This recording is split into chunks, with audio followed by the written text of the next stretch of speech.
I used to be the type of person who would, at the end of a dinner party, stand up and make a speech.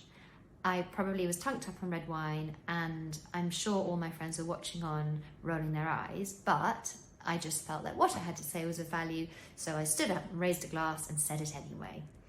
And then I found myself, up until recently when going out for dinner was a thing, sat around the dinner table just not able really to speak or add my penny's worth, and I just lost my confidence. And I remember thinking, I have no idea what I'd speak about, but she helped, I suppose, navigate the icky feelings to find our truth. And my topic was what homesickness taught me about happiness.